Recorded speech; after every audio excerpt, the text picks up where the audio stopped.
अगर उनको ऐसा लगता है कि उन्होंने कभी हत्या की है या हत्या करने की कोशिश की है तो वो जरूर मनाए। बाकी अगर जो घर पूजा हुए तो तुम रोज ही हत्या कर रहे हो, रोज मनाओ। इनका काम ही ये है कि नारियल फोड़ना है, उत्सव मनाने हैं, ये करना है, वो करना है। धरातल पर जो काम होना चाहिए जनता के वो काम नहीं हो पाते। संविधान की हत्या कौन कर रहा है या संविधान कौन बचा रहा है, इसे लेकर राजनीति गर्मा गई।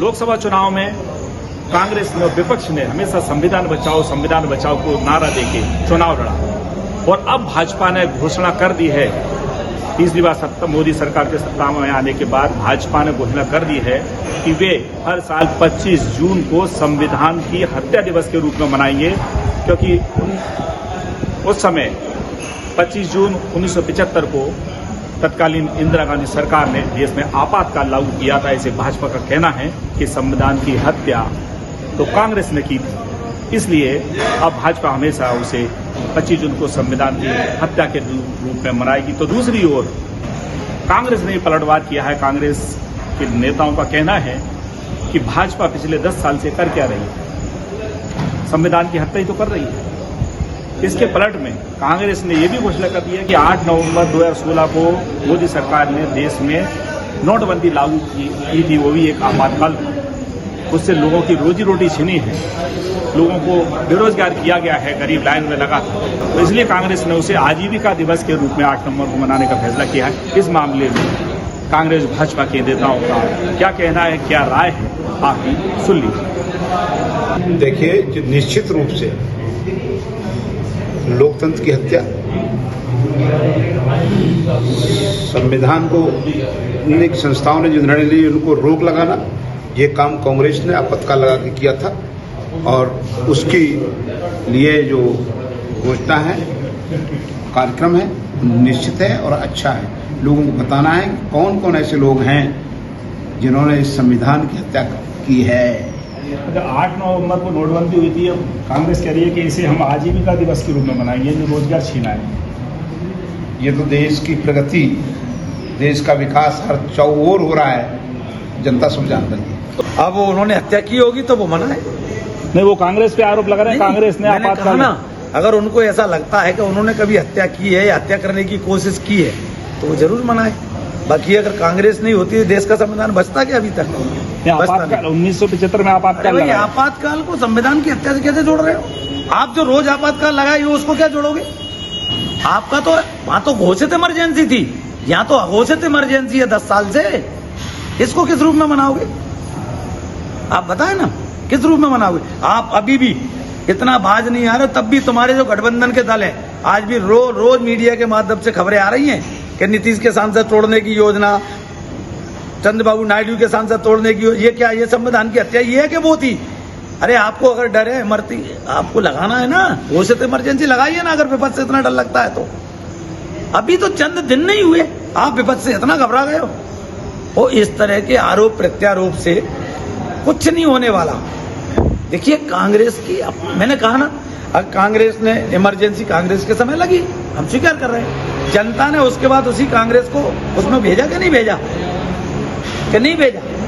अगर हमने गलत काम किया, हमारी पार्टी ने गलत काम किया तो उसकी सजा हमारे को जनता ने दी, और लेकिन जब उसको लागू करने वाले गलत लोग थे तो जब परम लौट के आए, ये तो आप कौन सा मुद्दा उखाड़ रहे हैं? मैं बताऊं, भाजपा का विकास आजादी के बाद से, जब इस देश में सुई नहीं बनती थी, तब से इस देश में कांग्रेस ने जब बागडोर संभाली तो देश को संभाला। और भाजपा क्या कर रही है?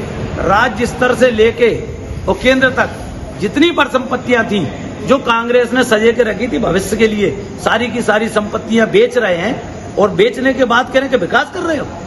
किस चीज का विकास? कहां विकास? कैसा विकास? आप बताइए ना। अरे ये क्या ले आए नया? एक बता दे, 10 साल की एक उपलब्धि बता दे ना, भाजपा की ये उपलब्धि है, एक बता दे सिर्फ वो तो कि ये हमने उपलब्धि दी है। कोई उपलब्धि नहीं है। वही स्कूल कांग्रेस के जमाने के थे, उनको आप मॉडिफाई करके, पोतापाती करके सारे के सारे शिक्षकों का आप जीवन बर्बाद करने जा रहे हो। आप बताइए ना, शिक्षा का स्तर कहां पहुंच गया? 5,000 रुपए का हुजूर, LKG के छात्र की किताबें जानकारी ले लो, 5-5 हजार रुपए की किताबें आने लगी। आप कह रहे हो कि अपने देश में विकास? कौन सा विकास? कहां विकास? कैसा विकास? सिर्फ धर्म की बात करने से विकास नहीं होता। और इस देश में आजादी दिलाने में हर धर्म के लोगों का योगदान रहा है, रक्त बहा है। वैसे ये बात ठीक नहीं है लोकतंत्र में, इस तरह की बातें ये किस बात पर वो मना रहे हैं, ये उनको खुद को सोचना चाहिए। इनका काम ही ये है कि नारियल फोड़ना है, उत्सव मनाने हैं, ये करना है, वो करना है। धरातल पर जो काम होना चाहिए जनता के, वो काम नहीं हो पाते हैं। और मैं मानता हूँ कि 100 काम की वो बोलेंगे, उसमें से 10 काम होते हैं, उसकी मना नहीं कर रहे हैं, 90 पेंडिंग रहते हैं। जब तक वो पेंडिंग रहते हैं तो उस परेशानी का सामना सबको करना पड़ता है। नोटबंदी वाले को, नोटबंदी के कारण जिन लोगों की मौत हुई उसका क्या होगा, कौन जिम्मेदार है उस मौत के लिए? जो लोग पैसे बैंकों की लाइनों में लगे हुए थे, बैंकों की लाइनों में लगे हुए लोग वहाँ पे मर चुके, उसका क्या हुआ? उसका उत्सव मनाया जाएगा? उसका उत्सव थोड़ी ना मनाया जाएगा। उस पर सरकार को और मोदी जी को जिस तरह से लोगों को लाइन में लगाने का काम किया था, उस तरह से लोगों को फायदा पहुंचाने का काम करें। उनका जो नुकसान हुआ था, जिनके घर वालों की मौत हुई थी, उसका जिम्मेदार कौन है, ये उनको सोचना पड़ेगा। उसके ऊपर एक मैं आपको किस्सा बता देता हूँ, जो आपने सवाल ही किया है।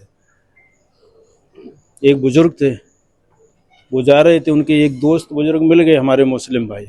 उन्होंने, कैसे है जनाब? पुलिस सब ठीक है। आपके बच्चे क्या कर रहे हैं? कि बैंक में है। बोले कौन सी बैंक में है? एक बैंक ऑफ इंडिया में, स्टेट बैंक में, एक पंजाब नेशनल बैंक में। तो तीनों बेटे आपके बैंक में हैं? बोले हाँ। तो बैंक में हैं तो कब लगे थे वो सुबह के गए हैं, अभी तक नहीं आए हैं। तो बैंक की नौकरी नहीं कर रहे हैं, बैंक की लाइन में लगे हैं। नोटबंदी की पार्टी डेली संविधान की हत्या कर रही है। एक दिन मनाने की जगह कहते नहीं है रोज दिवाली, जो घर पूजा हुए, तो तुम रोज ही हत्या कर रहे हो, रोज मनाओ। अच्छा, एक चीज और था कि कांग्रेस 8 नवंबर को आजीविका दिवस के रूप में मनाने की घोषणा कर दी है। 8 नवंबर को नोटबंदी हुई थी। हाँ, तो आजीविका बंद हुई ना लोगों पे। आज स्थिति ये है कि नोटबंदी के कारण लोग बेरोजगार हो गए, लोग भूखे मर रहे हैं, और इसलिए हम आजीविका दिवस मनाएं।